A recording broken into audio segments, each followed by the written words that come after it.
Hey guys, tonight we're gonna do something different. Been playing a lot of the same games recently: Spider-Man, Alan Wake 2. Alan Wake. In preparation for Alan Wake 2, RoboCop, Rogue City. Siphon Filter. So we are gonna play a little bit of Resident Evil. So we're gonna play the Resident Evil 2 remake, which is probably now one of my all-time favorite games ever. You know, of all the games I've played, this has actually become one of my most favorite. And I didn't expect it would end like that. But after I really played this game, I've put well over 170 hours into this game, just replaying it over and over and attempting the different challenges. You see right there the weekly challenge. Unfortunately, last time I checked, my account wasn't really working for that, so we can't tackle one of those challenges, even though they're very fun. Maybe we'll do it next time for Claire. But yeah, we're gonna play a bit of Resident Evil just as a change of pace, just because I need a break from those other 3 games that I've been playing, especially since they're very long.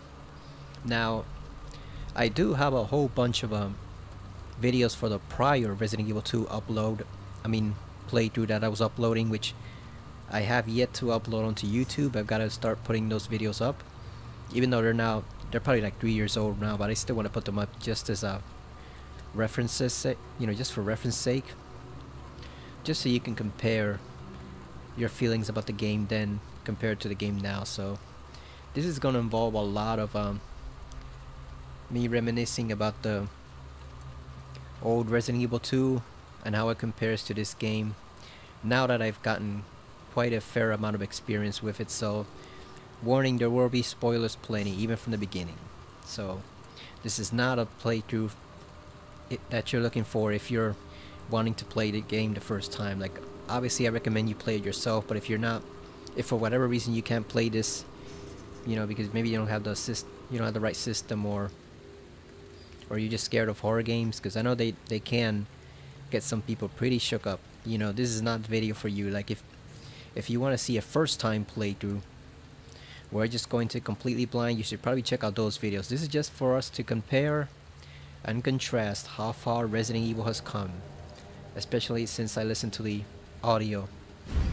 I listened to the audiobook that somebody put out about the entire history of Resident Evil up to Resident Evil 4.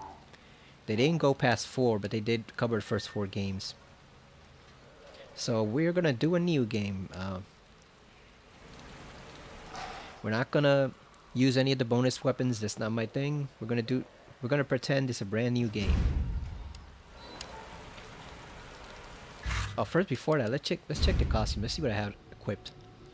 Okay, so I have the regular costumes equipped. I think I'm gonna change it to the alternate outfit. So at least I'll change Leon's outfit. We're gonna go with the classic police uniform from good old RE2. Claire,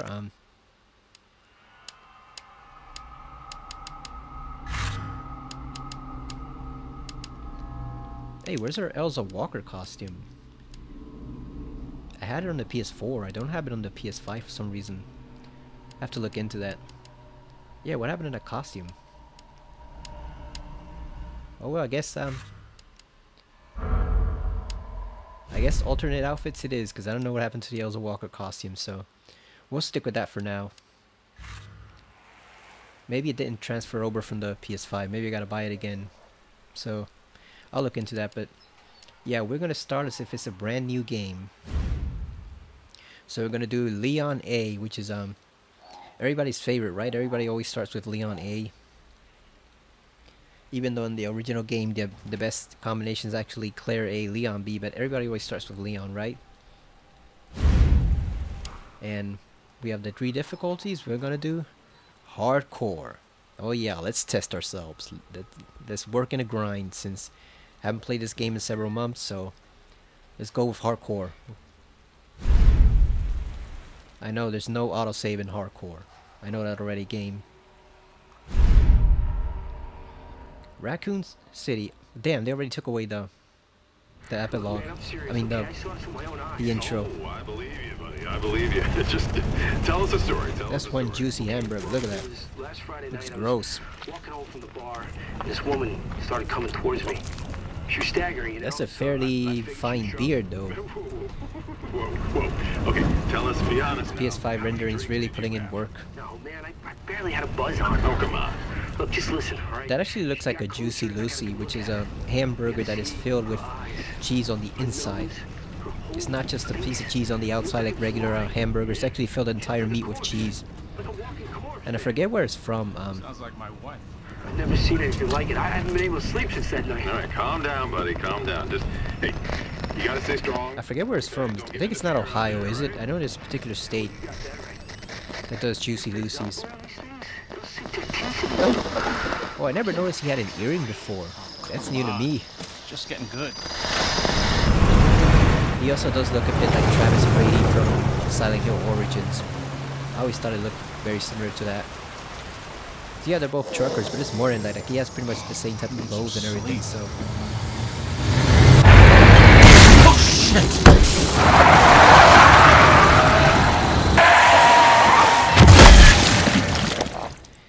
Now this is a piece of BS right there, because that zombie would have been dead. Considering how few shots it could take to kill some of them, that zombie probably would have been dead, even if she wasn't already. So that's kind of BS for the sake of the story. Yeah, he does look like the older version of Travis Grady from Homecoming, where Travis aged really badly. Like, he did not look like the same man at all. That's because he wasn't supposed to be the same man. He was just supposed to be a random generic trucker, and then they thought, oh, let's connect it to the other Western-made Silent Hill. And, you know, let's make him Travis, and that did not work out well.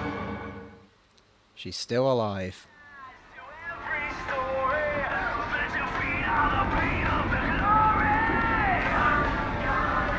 Leon would listen to music like that, wouldn't he? God damn. I remember one of my favorite streamers has a joke about him listening to Tupac. That would be cooler than this shit. I don't even know what would you even classify that music? Like, what would you even call that? That's not rock, is it? One reason we also wanted to replay this game again, because I want to show off the glorious graphics in 4K, and that's weird. And 60 FPS with a, no, not 60 FPS, what do you call it, the ray tracing? Yeah. This game has ray tracing, which they added to the game, and actually makes the game look a lot better in terms of the reflections and the lighting in the police precinct. The only downside is you can't choose both this and you can't choose both ray tracing and 60 FPS. You have to either choose 60 FPS and no ray tracing, or ray tracing and 30 FPS. Now, we all played the game in 30, so I have no problem with 30. I'm not one of those people who absolutely has to have 60 FPS, or I think the game won't run well. I'm fine with 30, but it is nice to have. Leon looks great, though. Hello? Anybody there? Why did they decide to change it from like a redhead to a more like dirty blonde in the original RE4, right? Never understood the reason for that. Why? Something's not right.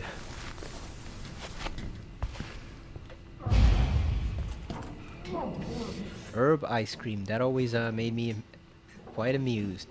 So, you know, it's not just for medicine, people. You actually can make ice cream with those herbs. Keep that in mind. You alright? Now, one thing when you're playing hardcore, keep in mind zombies do take more shots, so you wanna be accurate with your aiming here, because this zombie will fuck you up if you screw it up. Like, if you don't shoot him fast enough in the head, he will take a bite out of you and instantly send you to danger. So you don't want to mess around with this guy. You want to stop him as soon as you can. You don't have to kill him, just knock him down.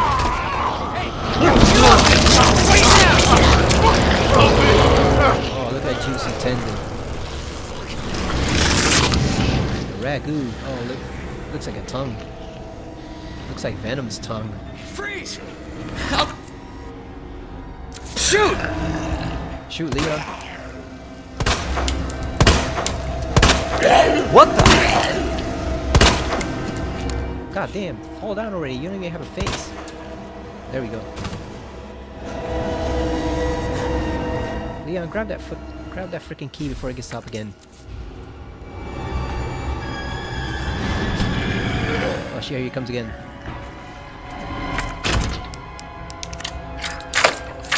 That zombie took 7 bullets to the face. Still hasn't died.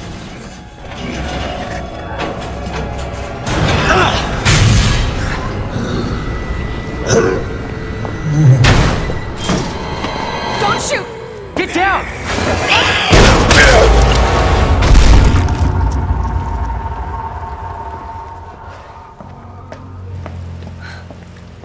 You alright? Claire Yeah, does I look think good in so. that outfit, but I hate that they don't have the sleeves. I don't know why they took off the Then we're sleeves. safe. I guess they just wanted, unless they just wanted to be pervs and just show off more skin. If the information right, they wanted to show off the cleavage. But she still could have sleeves. I don't understand why they did that. Get in! Like how she just pushes it over with no danger.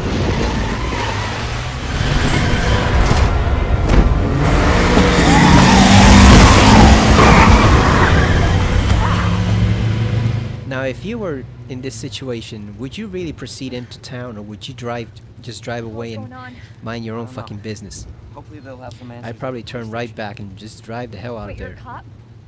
Yeah, Leon Kennedy. You are? Claire. Claire Redfield. Like, why would you go into the city now that you see what's going on? Live around here? No. Looking for my brother. He's a cop too. Well, it's a good thing we found each other. I don't know what to expect anymore. Raccoon City, home of Umbrella. Gotta remember this isn't the original RE2. For some reason, I keep pressing square to run, and it's actually the left analog stick. You press it downwards to run. This is a cool intro, I guess. Although one thing that bugs me about it is this looks like a major metropolitan city. It looks like a huge city. But then in RE3 Remake, which is not the best well-designed game, I admit.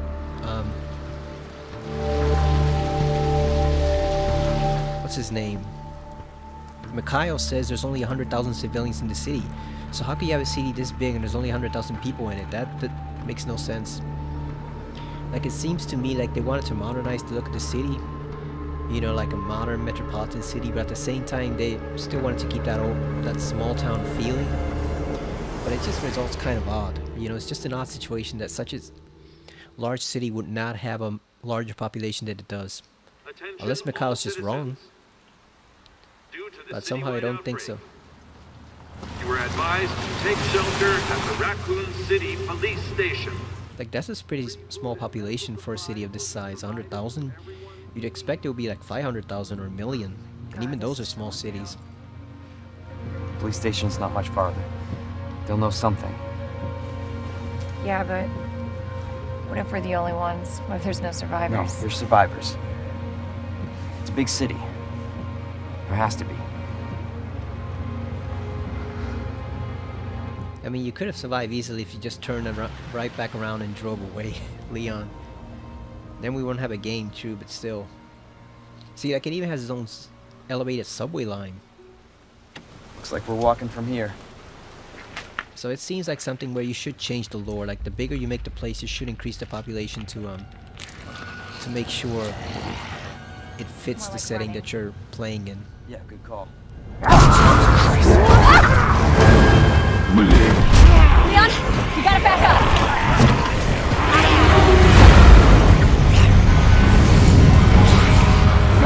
What the?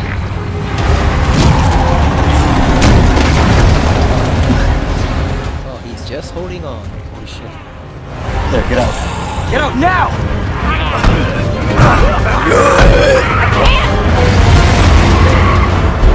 Hold on!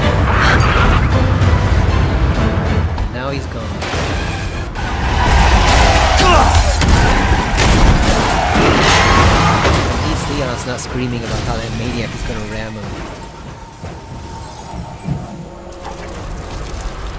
Because how did he know he was a maniac?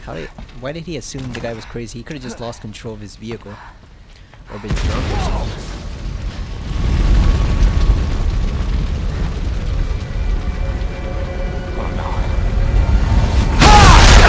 I also heard it said that that slam right there should pulverize his internal organs, so I guess maybe the RPD...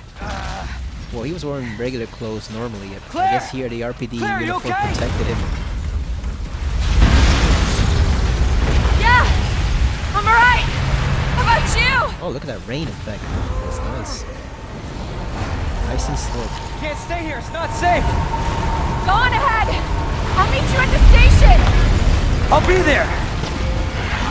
Alright, time to This is out run. of control. At our leisurely pace. That's one thing that bugs me with the game though, the fact that he runs so slowly. Even in the most dire of circumstances.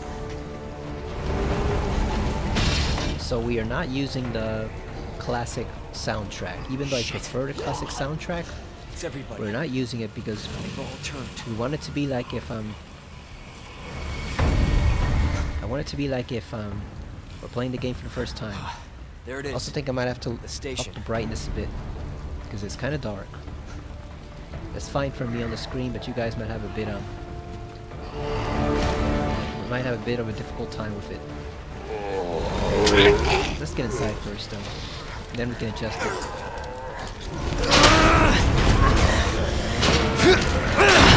Oh yeah, that looks mega dark. So I think I'm gonna have to up the brightness just a bit.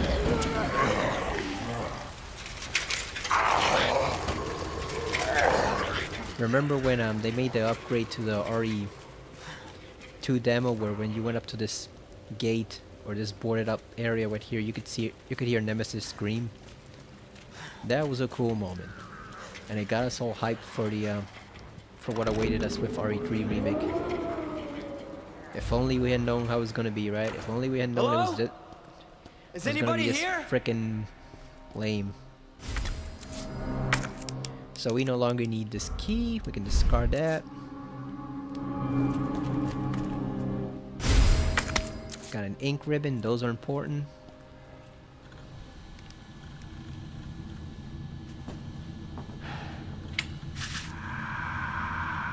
There has to be someone here.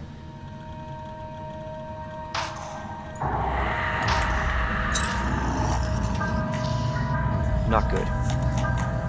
David! Marvin! You there? I found a way out! It's in here! Now, dude, maybe if you hadn't stopped shooting to actually wave that thing at the camera, you would have survived. Fool, you just have to shoot him a few more times in the head. Come on. Or you die, you freaking dumbass. Gotta Like- find that guy. Seriously, why are you gonna stop to wave that to the camera? Just keep on going towards the room. Jesus. So he got himself killed. Now we do have the deluxe weapons. I try not to rely on the combat knife too much. Unless it's just a subsequent playthrough. It doesn't break, but you know, like I said, I want to pretend like it's a brand new playthrough. So let's store this. Let's store. I don't know. Should we store that or not? No, let's keep it for now. Let's up the brightness a bit because, like I said, it is pretty dark here. I want to make sure you guys can see. That would be display, right? There we go. Oh, it is turned. I wonder why it's so dark. Yeah, it is turned up right. Huh. Let's see. Oh, I get it. It's this one. Yeah, this is the culprit. Okay, I see it. It's this one. There we go. Let's see how that looks. Okay, that looks much better. That looks much better. Now the first thing we want to do is we want to get the bullets from up here.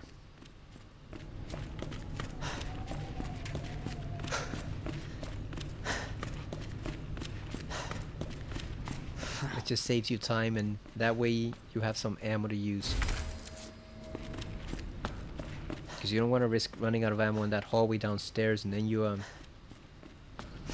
in trouble. I've actually died a couple times on hardcore when I don't play the game for long stretches of time, and I go down there without the necessary bullets. Sometimes you actually do get killed by those zombies. I do not remember what this was.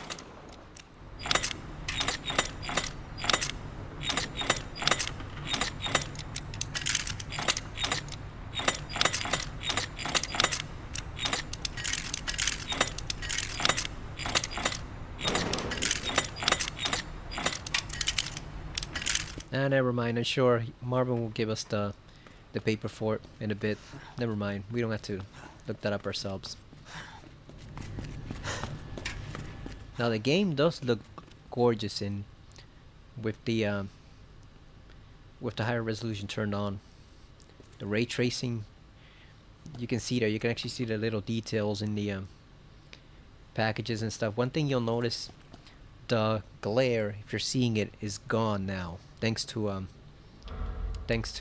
ray tracing. You don't get that weird glow that you get in the PS4 version. Now if you turn it, oh, you can't turn it off. You can only change it for the main menu. Okay, so yeah, but trust me, the glare that you normally see there is gone. So it actually does look a lot better. I'm skeptical of ray tracing because it doesn't really improve many games at all. But this is one situation where it actually does work as intended.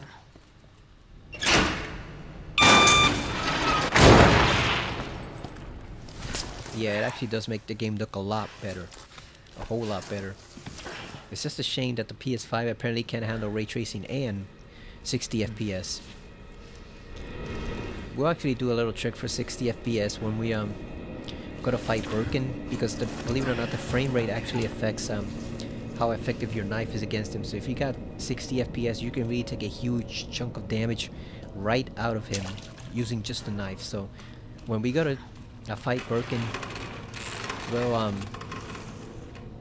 when we go to fight Birkin, we'll switch over to 60 FPS, no ray tracing, fight him, and then just switch back for the rest of the game. Because it's just for that one fight. You don't really use the knife against any other boss. It's just him.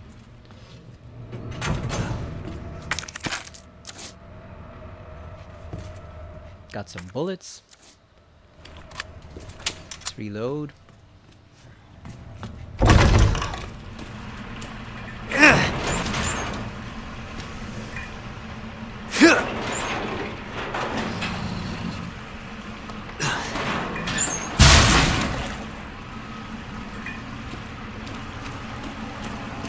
I probably should have started with the samurai edge already in there, but like I said, we might as well commit to pretending it's a brand new playthrough. Don't want to make it too easy, and that handgun is hella powerful. So. Open up! Hurry! Open up! We're coming with our leisurely stroll. I'll get you out! Please! Give me your hand. Help me! I got you. Give me your other hand.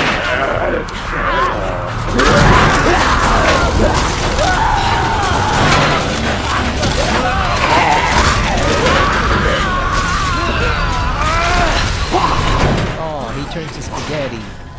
Jesus Christ. Can you imagine how horrible that is? If you're still alive and you notice that lower half of your body was missing.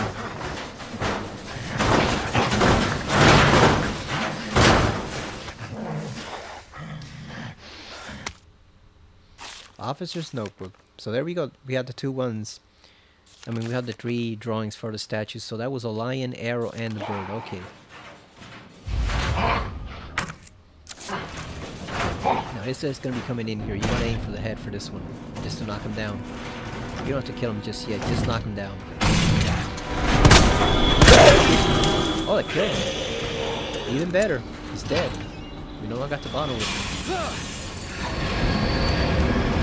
Now, one thing about these zombies, these two here are actually pretty weak, so you don't have to aim for the head. You can just shoot them Yeah, see, she stumbles easily. They both stumble pretty easily, so then you can just get the hell out of here before the fat guy comes along. So you see there's a fat zombie coming from that section over there. Come on.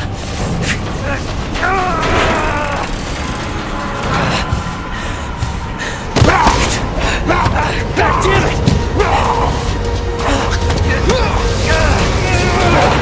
Watch out!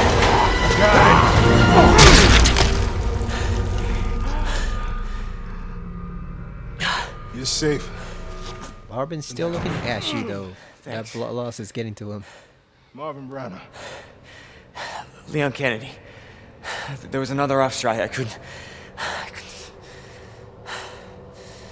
What do you think would play Marvin Browner in a proper Resident Evil movie? Will Smith, maybe? Anthony Mackie? I'm sure you did what you could, Leon.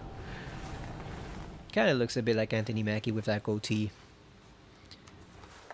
Forrest Whitaker? I don't know. Who would play Marvin Browner in a good, decent Resident Evil movie? But honestly, all Not like you those need to know garbage is ones that we've this place gotten. will eat you alive if you aren't careful. Yeah, well, I was supposed to start last week, and I got a call to stay away. I wish I'd come here sooner. So one thing a lot of You're people here now, pointed out is the difference in the attitude Marvin has towards Leon and Claire. He's much more professional with Lieutenant. Leon. I'm ready. Very hard-nosed, very ready to Hopefully you'll be able to find a way out of this station. give him orders That and, you officer know, you met earlier have him today. act like an actual police officer.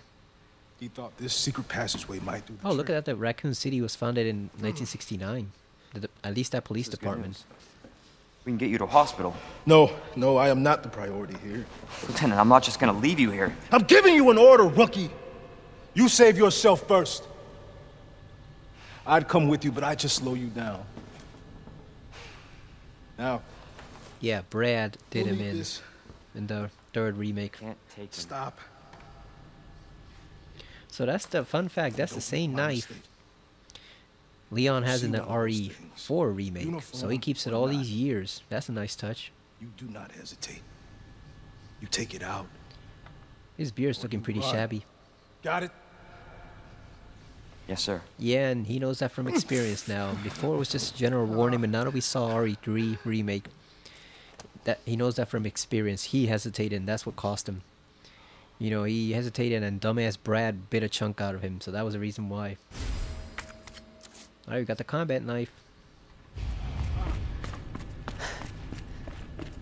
So let's go get this lion statue medal right away. There's the lion, the bird, no, the arrow, and the bird.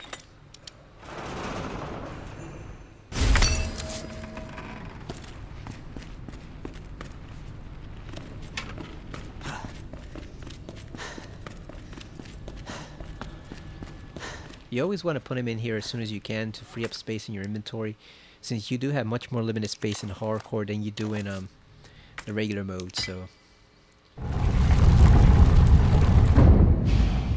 So Elliot was right.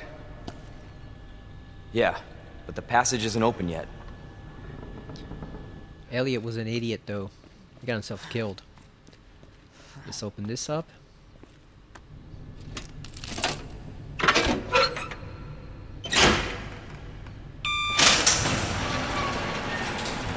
This is not how I imagined my first day. I don't know, some people will find it exciting, Leon, to be in the middle of a zombie apocalypse. Let's store that for now. I don't think we quite need it yet. Oh, we do have the samurai edge. It's just the infinite ammo one. That's not the one. That's not the one I want. I sometimes use a regular samurai edge, the one that has no. It just takes regular ammo, but it's a lot stronger. Let's grab our herb. I like how they changed it up here, where you think the liquor is gonna come here because originally that's what happened, but no, it's something completely different. So I first played Resident Evil 2 probably in the summer of 1998. Was that when it was released? Summer or fall? When was it? But I played it right away after I'd played Resident Evil 1 Director's Cut, DualShock Edition, which I did not realize how crappy the soundtrack was at the time until I actually heard the real soundtrack later on and read about all that stuff that occurred with the composer. But I played that game and I loved it, and so I got obviously Resident Evil 2, which turned out to be very different than what I expected. You know, the magazines had lied to us because they were working from Resident Evil 1.5 photographs and videos and stuff like that. So when it ultimately came out, the finished product was ultimately a whole lot different. A lot different. But it was still a great fun game, and it always stuck with me. It's definitely, I think, one of the greatest games in the PlayStation 1 lineup by far. So when they announced it, when they first announced this remake, it was pretty much a dream for everybody that have been waiting for it for years on end, for over a decade. For news of an RE2 remake, because they remade 1, and even though it wasn't that well received at the time, people eventually came to realize how brilliant it was. And it really is one of the best games ever made. I gotta replay it again sometime, even though I did 2 playthroughs here. One for Chris and one for Jill. But,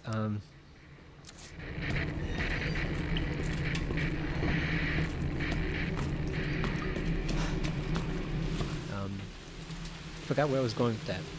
Oh yeah, RE1 remake. So ever since we saw that, people have been wanting an RE2 remake, and at first it seemed like they teased us with one, because when Resident Evil 0 came out, spoilers for those who haven't played that game, one of the areas you visit near the last stretch of the game is actually the Umbrella Lab from RE2, just done up in higher graphics, you know, better resolution graphics than what we got originally.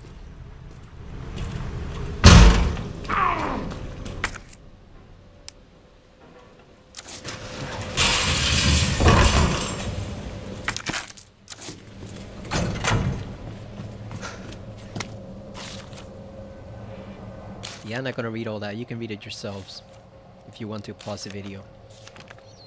That's just saying how everybody's fucked in the police station. There's almost no survivors left, and they keep getting attacked by their own people that they rescued. But yeah, oh shit, let's get the fuck out of here.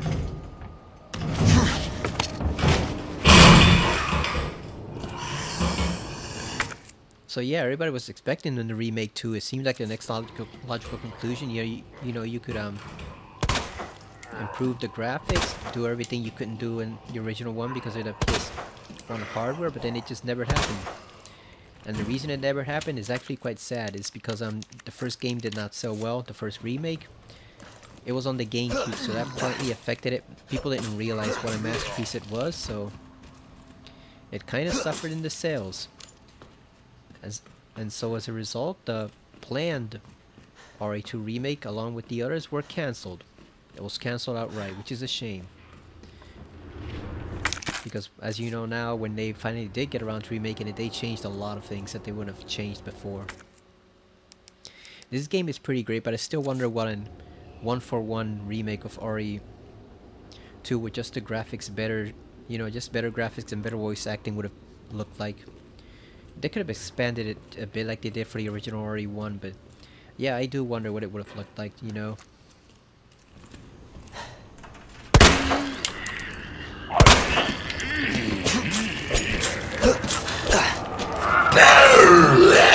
You keep your distance, man.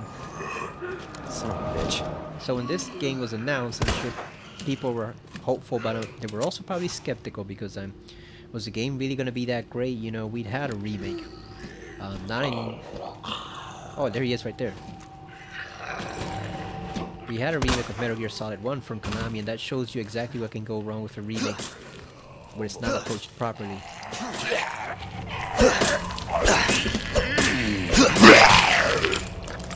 When you're knifing them, try to take the legs off. That way you can keep them from becoming more dangerous. God damn, he's still alive. Jesus Christ, die already, fool. Oh, that... He died, or for sure. He's dead. Yeah, so people were hopeful, but they were also skeptical and unsure because as much as hyped up as they were, I'm sure people were worried that they were going to screw it up. And some people claim they did screw it up. You still find the odd person here and there who thinks this is a bad remake. Those people are fucking insane, because this is a great remake, but they have the slightest bit of a point that there are some parts of the original that didn't make it here and the game is worse for it. But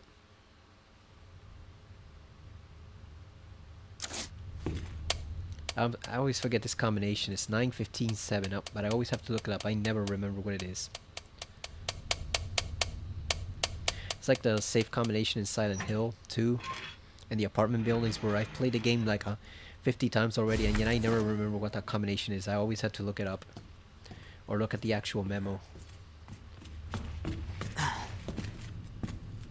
So expectations were definitely high for this game after it was announced, and it's fair to say did he get up? It's fair to say it surpassed most of them. This is Ned, that's the combination. It's the guy's name.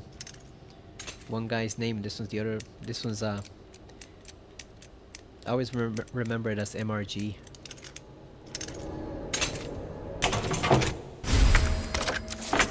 Because I always remember, isn't that similar to like a term for like the rations in the military? Oh shit, we should not disturb this fool. Let's get the hell out of here. Shit, I forgot I was supposed to run the other. I was supposed to run around him. Actually, before we go in here, let's board up this window.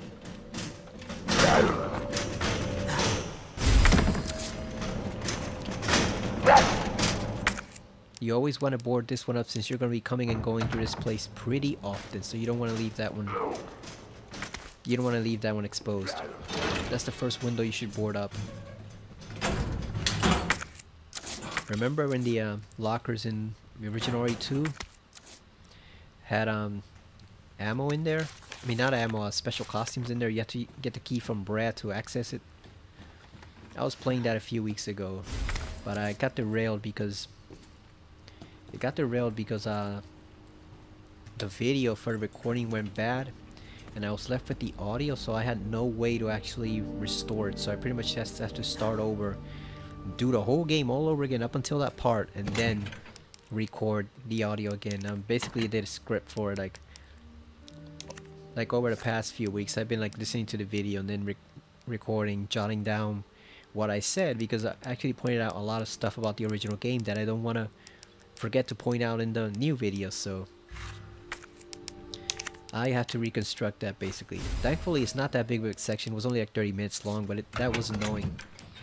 And it came out of nowhere because like I had no indication the audio was going bad.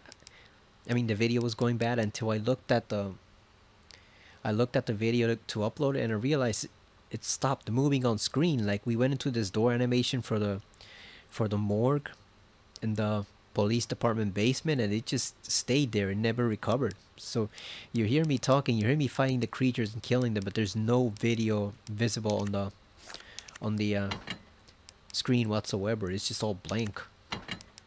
So that was annoying, because that caused a huge mess. And like I said, I have kind of like this OCD type tendency that I don't want the details to be the same, so I don't just want to re-record the whole video and say a bunch of different stuff, you know, because I was pointing out a lot of stuff about the original game and this remake. So yeah, I just have to reconstruct it basically.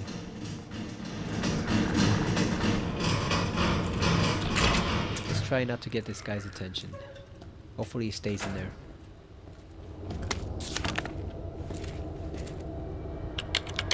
So we can only do some of the doors since we don't have the keys yet.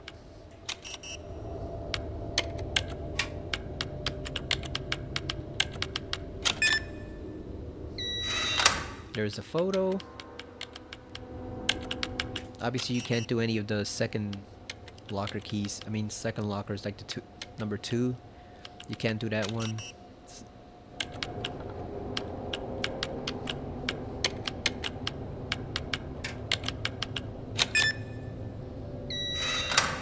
There we go.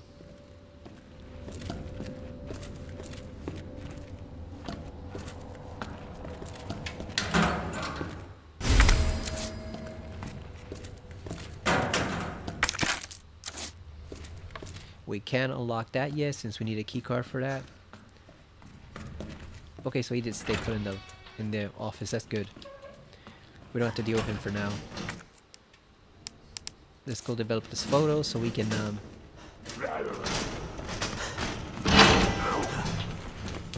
clear up the space. Commemorative photo. There you go. The 2 items you need to get. I think we have enough ammo. There's more upstairs under this one female police cop zombie.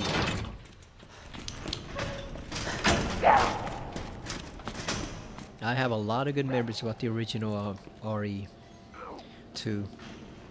Let's take care of this guy first since he stumbles down here.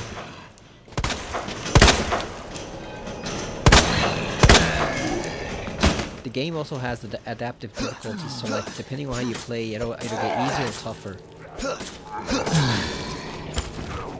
Alright, he's dead. We might as well kill her now because we're gonna have to do so anyway. We're gonna have to kill her anyway, so we might as well just flash right now. You want to make sure you keep at least one knife for Birkins. Absolutely.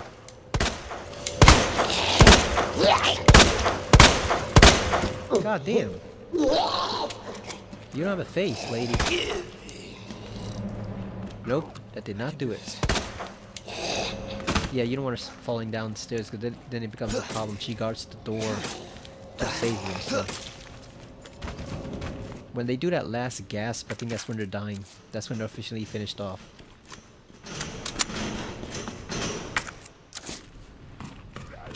Let's grab the red herb so we can start building up our health inventory. This game is really dark though. That's one thing. This is a very dark game. Depending on how the video comes out, I might have to adjust the brightness even further because it is just very, very dark in some places here. It's how it's supposed to be, but it does make recording a hassle. Always remember this because it's similar to Demo May Cry. Instead of DMC as DCM. But it's basically the same 3 initials flipped over. Just to make it easier to remember.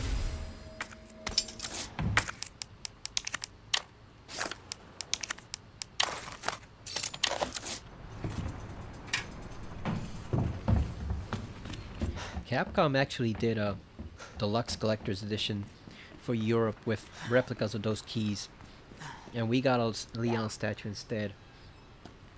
Now the Leon statue is not that bad, but I actually would have preferred the keys, even though like as people say you can get them on Etsy. People make replicas of those keys, but those were official Capcom replicas, so I would have liked to have had those keys. I definitely would have paid for that. I still have the art book and all the stuff that came with the collector's edition, including the box. It's over in the room next door in storage. Look at that, these are nice little homages to the... What were they? Were they like the knight statues in the second game? Or like the knight panels in the hallway? Something like that.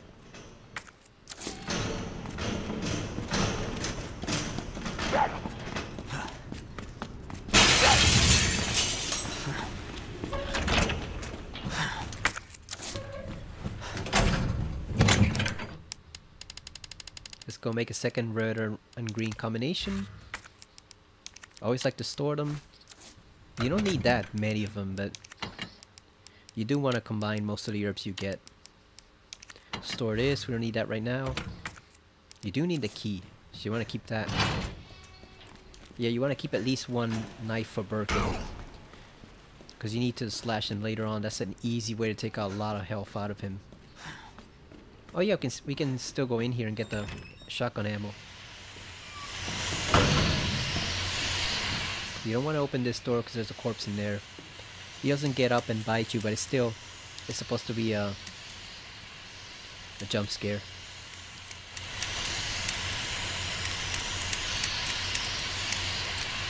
And this one is CAP, Cap for Capcom. They did change the codes from what they were in the demo though. They aren't quite the same in the original RE2 remake demo. So let's go store all this since we don't have a shotgun yet. And we have this. This is either one of the most frustrating or one of the easiest puzzles in the game, depending on who you are. You basically have to keep track of the order in which you press the buttons.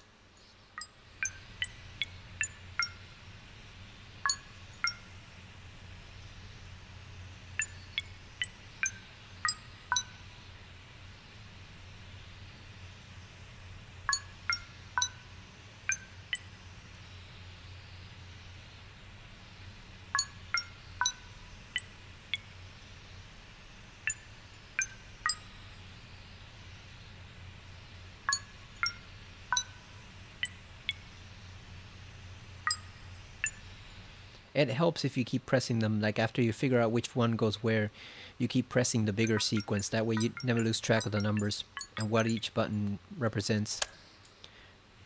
Because even though there's no numbers listed on them, they're basically just buttons, right? 1, 2, 3, 4, 5. So it really makes it a lot easier if you just keep track of the growing sequence. That way you never forget what the numbers are.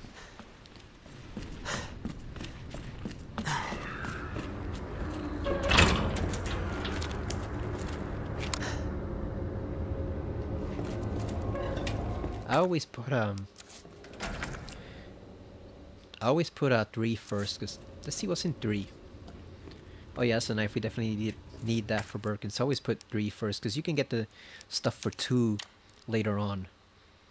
2 might be better to use, just shotgun ammo, stuff like that, but you can always get it later on. The knife is much more valuable in the meantime than the shotgun ammo and the handy pack.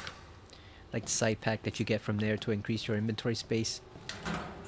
Like I said, you need at least 1 knife for Birkin, if not 2, because sometimes he'll catch you off guard and steal your knife. Like if you have to defend yourself from one of his one-hit kill attacks, you need to use up a knife. So you want to make sure you have some. Let's go store this one though, because I don't want to use it. And there's another knife in the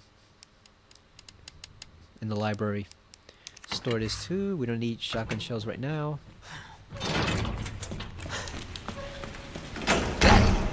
I hope you guys can see alright. This is really dark. You can only do so much, because if you put it too dark, the game starts to look washed out. I mean, if you put it too bright, it starts to look washed out.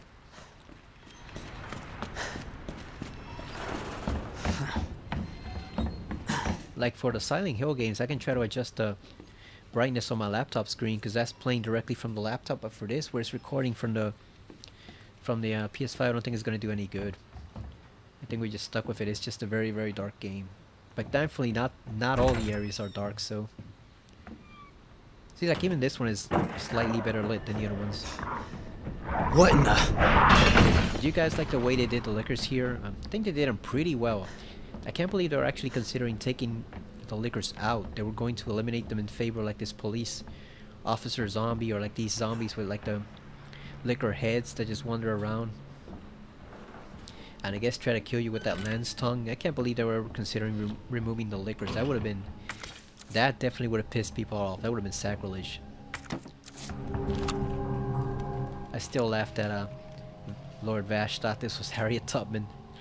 In his defense though, it really does look a lot like the type of photos she took, but yeah, this is just some random lady. I believe this is from RA4, isn't it? One of Dolls? I think so. We cannot see the titles of those books. I want to see if there's anything interesting. Got South Animal India?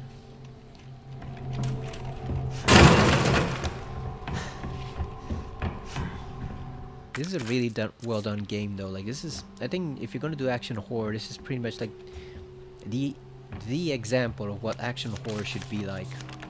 So those scribblings are all from the chief of police, Chief Irons. He locked all his cops in here and made them kill each other, and whoever was left, he was gonna kill them too. So the chief of police is already a scumbag. Some people missed that. I knew right away it was Irons, but some people missed that it was him. Are you okay, Marvin? I've got something to show you.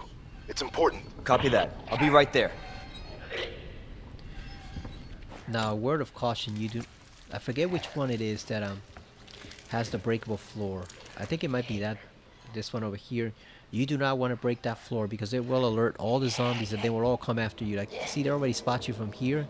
But if you break the floor, the one that's snapping over here, yeah, it is this section right here.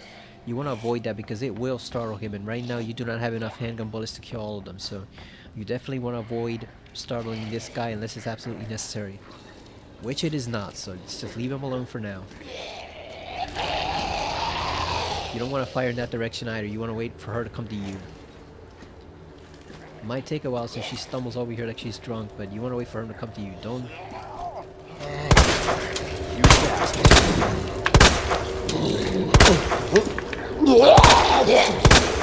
There you go. Run past her.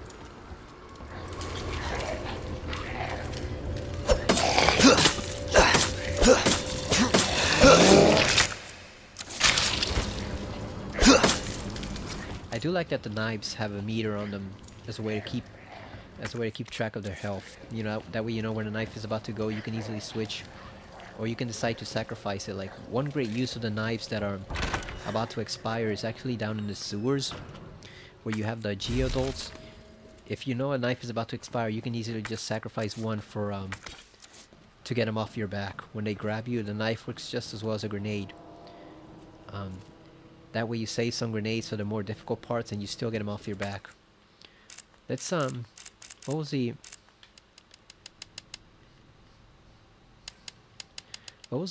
notebook? Oh, there it is. That one is on the unicorn. So it's a fish, scorpion, and a vase. I wonder if anyone has done replicas of these medals. That might be a cool thing to have in your desk. Or even the statues. Imagine how cool a replica of these statues would have looked instead of the cheap Leon statue that we got. And of course you can look down here in the lobby from this angle. I still have that Leon statue. I have to sell it on eBay because I never wanted the Leon statue in the first place. I just wanted the art book and the map and all the custom box, all the other stuff they brought with it. You know, the original OT soundtrack, the OG soundtrack. Is that what you'd call it? I wanted that, but I didn't want the statue. Like, I wanted the statue for Jill for Resident Evil 3 Remake, but that sold out in a heartbeat. We never even had a chance to pre-order that. It was just gone. Literally within like 2 hours of them announcing it, it was gone from GameStop and all the others, all the other sites. So we missed out on that. That one definitely had the better statue, so that sucks. But it's funny, even though it had the better statue, it was the worst game by far. So yeah, as long as you don't walk too close to this guy, he won't disturb you. It does show some of the limitations though, even on the PS4, because you'd think it would be better if he were actually pulling out intestines and stuff and chunks of flesh while he was eating them. Right now it just seems like he's just munching on his ass, or like on their ass with like on their jeans. It doesn't seem like he's actually eating anything, so that's a bit of a limitation. You know, even as advanced as the PS4 was and the Xbox One, they still had their limitations, folks. You know, there was still some stuff the team probably wanted to do but just couldn't do it. You're always limited in some way. But we've gotten better at dealing with the limitations. The funny thing is though that even though we've gotten better at dealing with the limitations, it's actually made developers less creative. Because a lot of the innovations we have now were born of the systems not having enough power to do what they wanted them to do, so they had to improvise. The most famous example is probably the fog in Silent Hill, where it wasn't even supposed to have fog at all. That fog was strictly born out of the need to obscure the draw distance for the environments because the PS1 was so weak in processing power. Yet it resulted in what is by far, you know, the trademark signature of the series, the fog. That's what everybody associates with Silent Hill. Even people who have never played the games that have just seen the movies or read the comics associated with fog. So it's become pretty famous, and it was almost a byproduct. It was never intended to be there in the first place. It was just a solution to the draw distance problem of the PS1. Now, one thing, before you go down there, talk to Marvin, one thing you want to do down there is you want to use the unicorn medal, but you also want to use the key, because that means when you get back up to that section over there, you'll be able to get rid of the key, since you've already used up its 3 doors, and that way that clears your inventory space. You always want to have at least 2 or 3 inventory spaces available. So we're also going to use the book as well. Even though I don't think we can get the item for it just yet. We're going to use it just to get rid of the inventory. It helps that the box is right there, but in the second run scenario, the box is not there because there's a bunch of zombies. So just a reminder, you want to keep that in mind. There you are. Come here. Take a look. Yes! I knew she'd make it. Oh, you know her? Yeah. Name's Claire. I came into town with her. You can get to that courtyard. Through the second floor. East side. I do wish Leon had mentioned her full name there so we could get a reaction out of Marvin for her being Chris's sister. Because in Claire's scenario, she actually does mention Leon's full name, I believe, and that's how Marvin recognizes him as the rookie, as he calls him. So I do wish Leon had used her full name there. He had dropped her full name because I think that would have been a cool sequence. So that would have been a cool little scene to have Marvin recognize her as Chris's sister and verify to Leon that yes, Chris was a police officer here. Just a little bit of backstory. They probably didn't think would add much, but I think it actually would have been nice to see. So let's open up that door. Carlos comments on this door in the RE3 remake too. He calls it. He says to Tyrell, the Hannibal Buress looking Tyrell. He says, "What a weird door." And Tyrell just tells him to leave it. We're here for Bartlett. No, what's his name? Is that the doctor's name? I forgot what his name is. No, Bartlett's the mayor from Silent Hill. What am I thinking about? I forgot what that doctor's name is, but they're there for the doctor. So Tyrell tells him to just drop it. He also tells him not to go after a police officer, even though it probably would have been helpful. But Marvin could have given them some useful information on what was going on in this section of the city. Like, he already had intel from Umbrella, but he could have gotten further intel from Marvin. Oh yeah, I forgot the board. Actually, no, I didn't forget, because we gotta get the extra board from over here, so.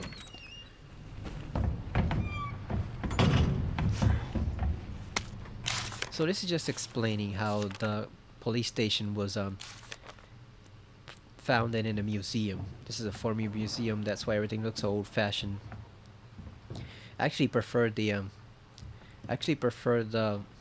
secretary's note on here, where she, in the original RE2, where she complains about Chief Irons' lewd artwork that he's collecting about naked people being hanged and stuff like that. Oh, speak of the devil, there's Chef Irons right there. Fat son of a bitch, there he is right there with his stupid ass mustache. Is that a Union soldier? No, it's just some random dude. What is the... let me check real quick what the combination is for this one. I always forget.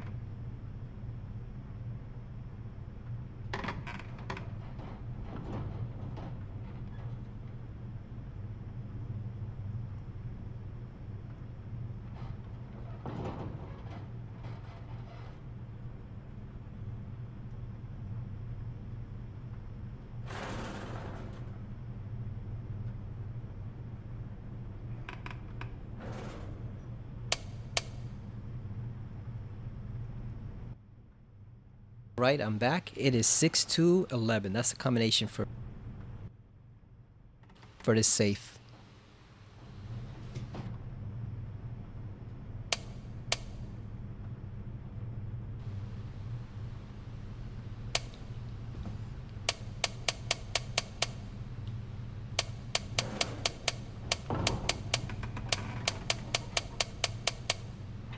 There we go. Got a bit tangled up in my headphone cord. I almost ripped the whole thing off the TV. So you can attach this to the Matilda, and little by little it'll make it into a better gun. There you go. So we have that. We have the Matilda attachment. We have this. Let's pick up the second board. Use up this key. That's happened a couple times, unfortunately. I've gotten tangled up in the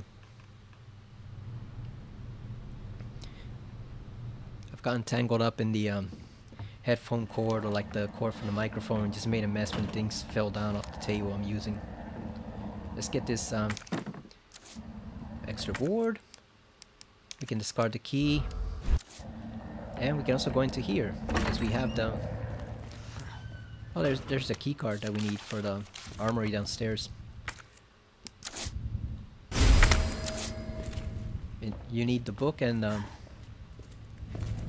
one thing I do like about this game also is you can combine items. Like if you don't have enough space, you can combine them, just make one item. So that's decent. Because that was the problem with the old ones. You couldn't combine items, so you couldn't save space. This one's a lot better at managing items than the old RE games are with inventories. Let's use that and get our staff here. They also surprised you here because you were thinking, you know, when you first played the original game in the B scenario, there's always a licker that comes crashing down here through the window. And so when you were playing this game for the first time, you're thinking, oh well, they're gonna change it up, right? They're gonna have the licker come right down on the first scenario to scare you, to, you know, to switch it up. But no, it actually still comes during that second scenario. You know, you still don't get him even there. So like they trick you into thinking they're gonna change it, but no, he's actually in the B scenario still.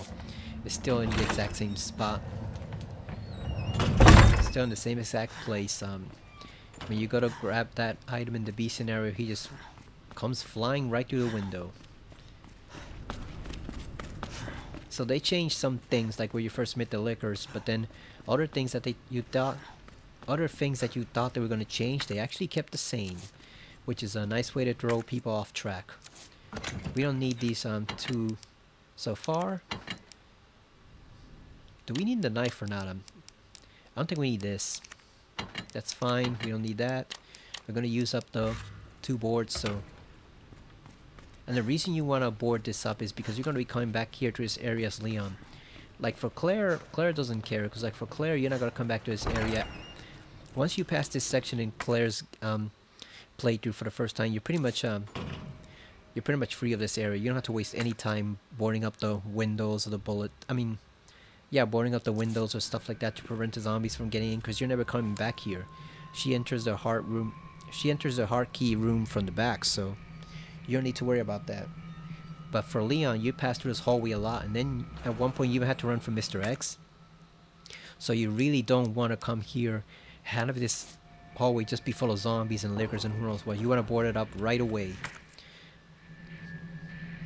Now, unfortunately, the thing is, we only do have 2 boards, so the ones you want to grab are actually the ones towards the end. Those are the zombies that'll really make things difficult. Because you see here, there's no zombies just yet.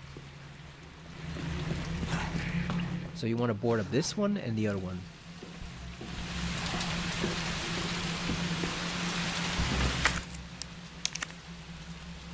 Because you have to pass through this section again when you come back from the other side of the police station. So you want to shoot this one. I mean, you want to board up this one and the other one. Let's make sure the zombie's not here. Gotta keep an eye out. There you go. These 2 are officially boarded up, so now that threat's neutralized. So now when you come back here, you only have to deal with one zombie. The one that's gonna sneak in through that window there. But that's easily dealt with. Dealing with the others is much harsher. Especially because they spawn one of the fat construction worker zombies in that direction. So what ends up happening is you end up having to spend a lot of ammo just to take him down. You waste like a whole 10 bullets trying to take him down, even if you shoot at his head. So it's just a pain to deal with him. So I'd rather not, you know, I'd rather just board it up right now. Just board it up right now and, you know, deal with that zombie when you come back. You notice also not using the key card yet because that'll actually take up space. You know, the shotgun's gonna take up space, the ammo for it's gonna take up space, and we have a lot of items to get over here, so I actually do not want to use the key card just yet. I probably shouldn't even be holding the knife, but we might need to switch to it. If our knife gives out, like taking down the zombies downstairs, we might need to switch to that, so.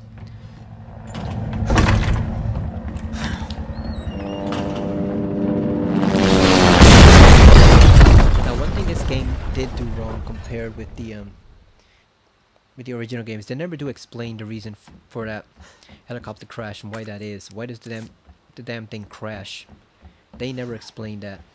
And I think it actually kind of takes away a bit from the game. In the original, it was a police officer who was trying to escape, and he was fleeing from a pack of zombies. He had one of those crappy machine guns that don't do any damage, so no wonder he was struggling against the zombies. But Leon couldn't get to him in time, or Claire. He ended up shooting the pilot. He ended up shooting out the pilot from the helicopter with the machine gun, and that's what caused the crash and just killed them both and killed everything on the roof. But here it's just a random crash, so you never do get an explanation for why that happens. Some people have said that's the thing. That's one of the same helicopters that takes off from RE3 Remake, but I'm not sure I buy that. Because that helicopter gets destroyed by Nemesis, so I don't think it's the same. Claire! It's so nice to see you. How you doing? Claire's looking good. Yeah. And wet. I'm in one piece. That's a nice pendant, though. Guessing you don't have a key in one of those fancy pockets? Leon does look like fashion model, right? Leon definitely looks like a fashion model. You know, just surviving. That's good. Yeah. Any luck with your brother? No, not yet. How quickly do you think your Don't lose deodorant hope. would give out in a stressful sure we're gonna situation find like him. this? Combined with the water and the sweating and running from zombies and all that stuff, crawling through dirt and mud, and how long do you think your Know what that deodorant means? would hold out Yeah. under these circumstances? Dinner time. You think it's fresh under there, under those arms of Claire, I or think you should go. Don't worry about me. and Leon for that matter? You think take care of Leon's starting to yourself. smell at this point, or is he still You is he need to still go. fresh as Now. a baby? Okay, let's get through this. Both of us. This is not a long game. This is actually a very short game. so- Marvin, I've got a situation here. which actually I'm surrounded by zombies. Marvin, did you call? now this I was actually going to point out the game's length, but one note about this board you actually don't want to use it where I just was. You actually want to use that in the window right here in this section, Marvin. because that'll actually board up that place there and prevent any more zombies from getting through after you take out the second one. And there's also an extra additional board in the storeroom near the media office, so you can actually get another board from there. You don't need to use this one right there. I mean, Damn it. you don't need to use this one at the liquor hallway. You can just use the one in the spare office.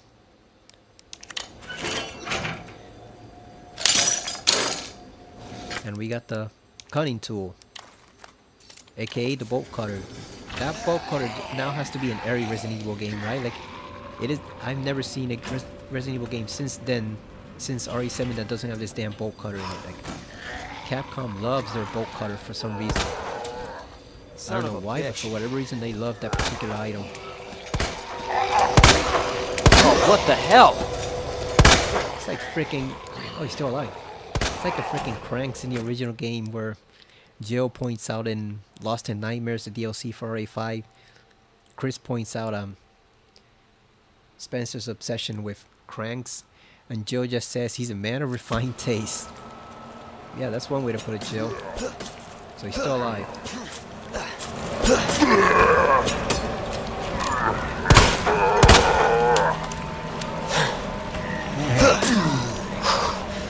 And I think he's dead. Once they do that last little reach or grasp, I think he's dead. He's twitching, but he's still dead.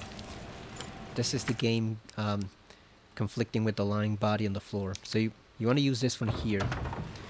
Don't bother boarding up the windows in this room, because you're only going to visit this room like once more. So there's no point in even boarding up that window right there. You're not going to be there long enough to actually make use of it.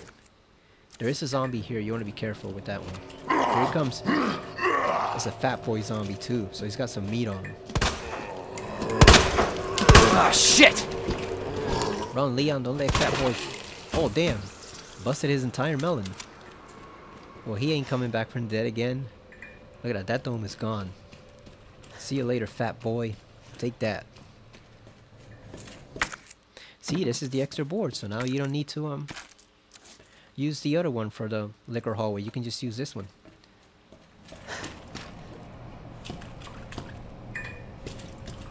This vending machine with just cold drinks, generic cold drinks, just reminds you of the vending machines in Control, where all the stuff, because because the oldest house apparently can't handle name brands, they need to use archetypes for all the equipment. So like all the vending machine stuff is just plain old food. So it's like soda, labeled soda.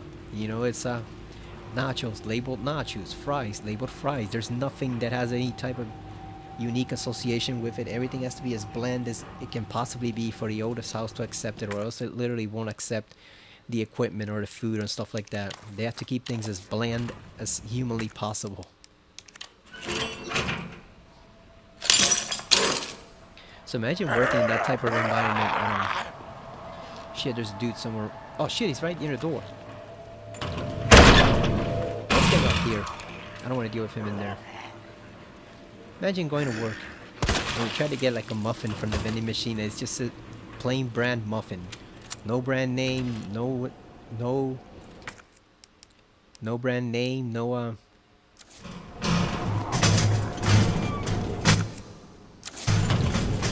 details on what the flavor is. It's just plain muffin. Or like chips. No brand names at all, so you can't have any preferences. It's just chips. That's all there is to it. They actually took away the safe in this section here. Actually, we should not take that yet. We should probably take this instead, because we actually need the fuse. Now, one word of advice: you do not want to move this door. I mean, the books that are holding the door shut. You do not want to move that, because that'll keep any zombies in here from that get in from the window from actually getting in over there.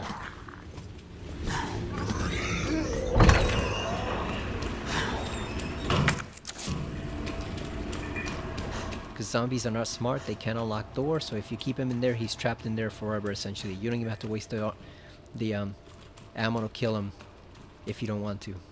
And it also has the added side effect or bonus of making Mr. X take the long way around for the office. So that means that you can easily cut through circle around and avoid him for a bit, because you don't got he can't open that door by himself either. He can only open doors that are already open. So he can't open any doors that you have to unlock with a key. He can't open that door unless you move the books on the chair, you know. Unless you move the books in the chair, he can't open that door. So it's a nice, convenient way to actually get rid of Mr. X for a while. Just for a little while. Let's store that. Store this. I think that's fine. I think we only need 3 spots. Because we're going to come back anyway.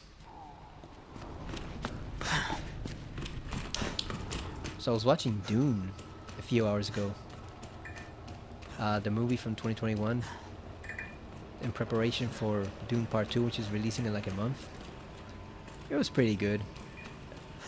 There are some things that, contrasting with compared with like the Sci-Fi Channel version, there are some things that don't measure up, just as there were a lot of things in the Sci-Fi Channel version that don't measure up, like the special effects.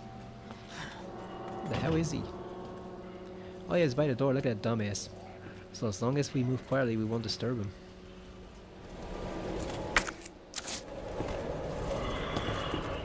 Just remember to walk carefully, don't make a sound. Just grab the gunpowder here. See, so it's also useful for him as well, because you don't need to waste any extra ammo, you know, killing him. You can just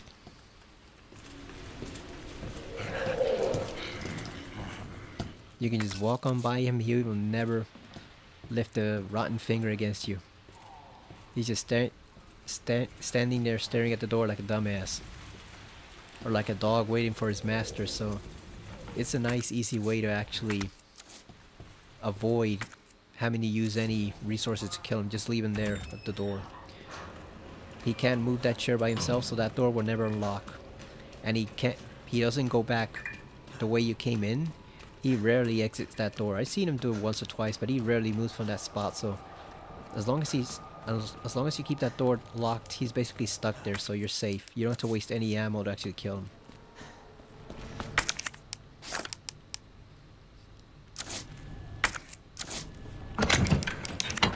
Let's put that away. Let's put this away. And this.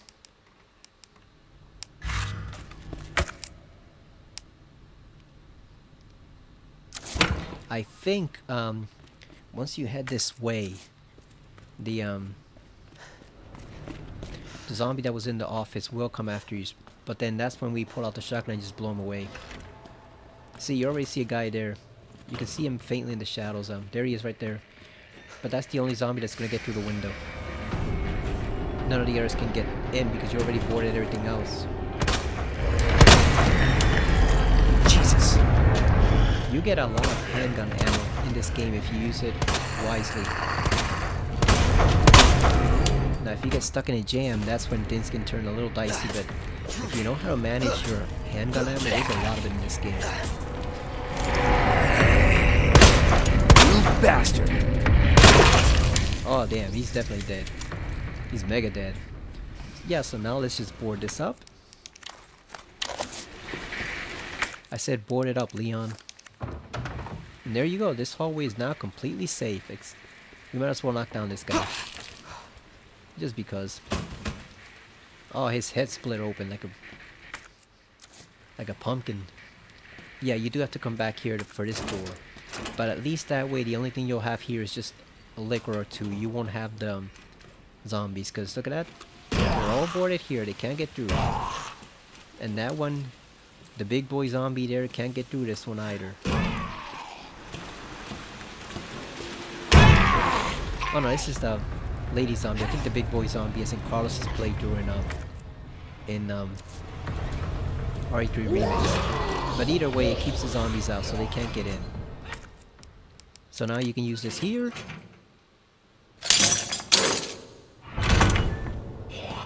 And there you go. Here's the detonator that you need for C4. Yeah, there's some things that are better about Dune in the Sci-Fi Channel version. There's other things that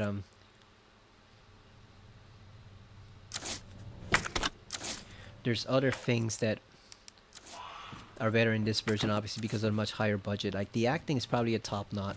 It's probably a step above the Sci-Fi Channel one. Even though the Sci-Fi Channel has some great actors, but these are much more well-known actors and they're very skilled. They're very prominent in their roles. They are definitely very great actors. Most of them. I'm not sure I buy Stellan Skarsgård's Baron though. They seem to have gone with like the scary version of the Baron, but the problem is the Sci-Fi Channel version had like this nice, juicy nastiness about him. Like he was just sadistic, but in like in a fun way. Like he was just fun to watch on screen. He had a lot of energy and a lot of charisma and personality. I'm not getting that from Skarsgård's Baron. He's just creepy and ugly looking, which is fine. You know, he is monsters. The Baron is probably the biggest monster in Dune, even more so than Leto 2 after he transforms into what he does. I'm not gonna spoil that for you, but yeah, the Baron is probably the most evil person in the entire Dune universe. So I get that, but at the same time, like I think so far he's no Ian McNeice. I think that was the guy's name. That was the actor's name for the Sci-Fi Channel version. He's no Ian McNeice just yet. You know, he has some work to do to reach that level. And McNeice was so great that they brought him back for the sequel, Children of Dune, and he was great there too. He was even more sadistic and brutal and fun to watch. So yeah, and I respect Stellan Skarsgård a lot. He's done a lot of great roles.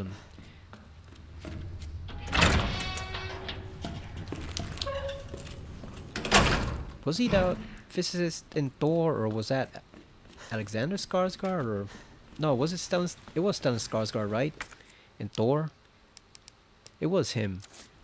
But so far he's got work to do, because so far that Baron is not matching up to the greatness of the Sci-Fi Channel one. That Sci-Fi Channel Baron was grade A, pure deliciousness. God damn, like he made being evil seem fun.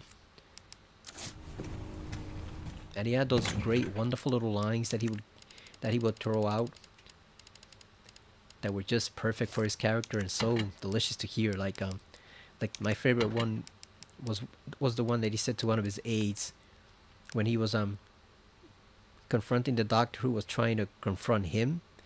And you know, he blackmailed the doctor obviously But then when he turned on him, I think when he killed him, he turned to his aide and said, "Never trust a traitor, not even one you create," which is a very valid thing, because obviously if a person is willing to betray everything they love for you for some reason, then obviously they're not that trustworthy. So even if you can turn them traitor, you actually shouldn't trust them, not one bit. And that's actually a pretty cool little line that has always stuck with me all these years. You know, don't trust a traitor, not even one you create, because if a person can be manipulated that easily, they are going to turn on you in an instant. So it he had these wonderful little lines too. And then in the sequel, when he's talking to Ollie and trying to manipulate her into betraying Paul, and later on the twins, like, he just has some delicious character moments there. So far everything is great except for a few little things here and there. Like, it is a bit confusing if you've never read the Dune books or seen the original miniseries. It is a bit confusing, definitely. I can see how.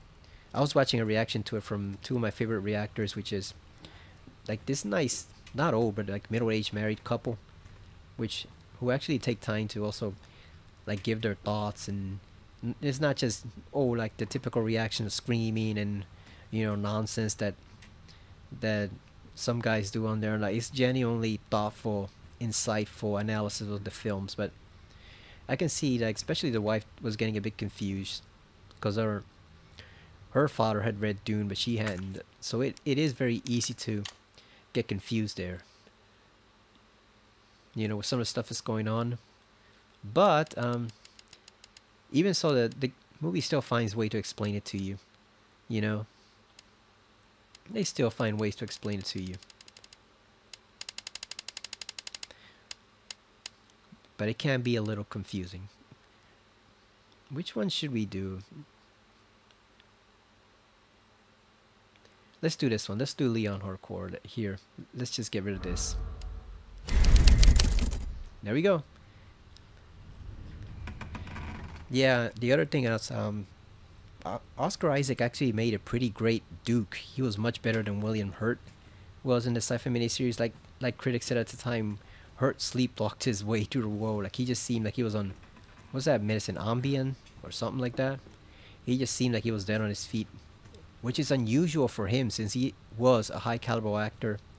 He's deceased now.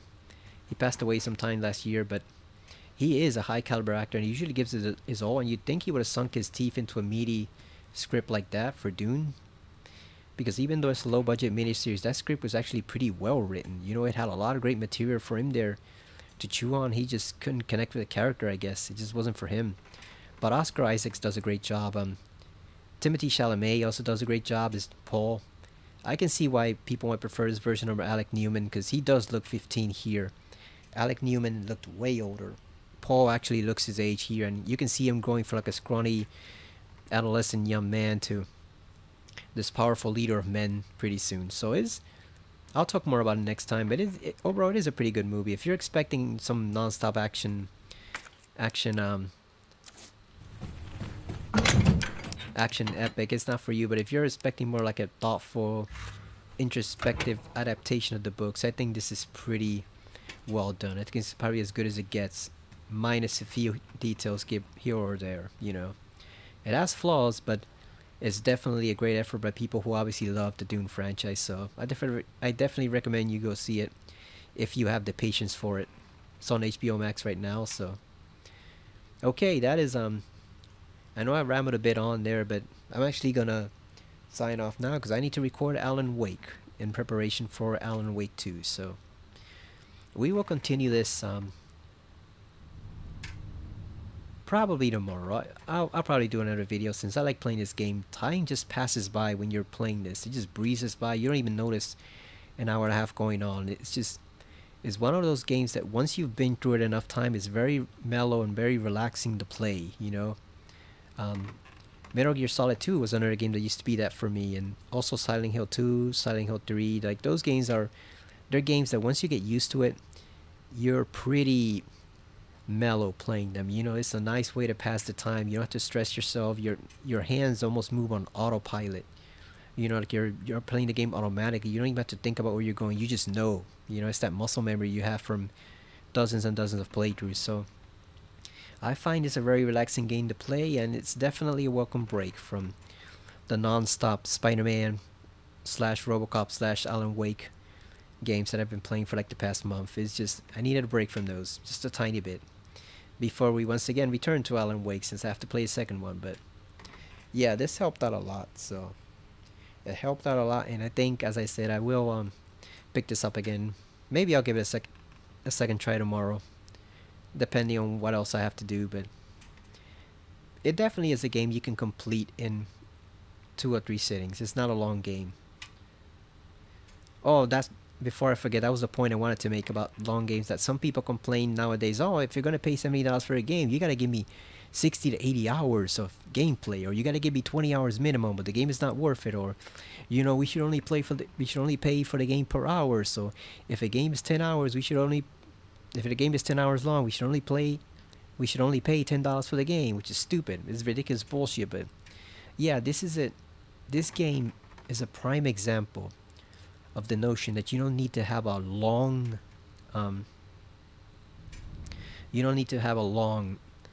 drawn out game with tons of nonsense in it to enjoy it. A good short game that you can beat in a few hours, 2 to 3 hours or 5 to 6 hours, but that you always keep coming back to replay over and over again, is way better in the long run than a 30 to 50 hour game that has a ton of padding, a lot of nonsense, a lot of open world nonsense, and you will never return to that game after you play it. That just sucks.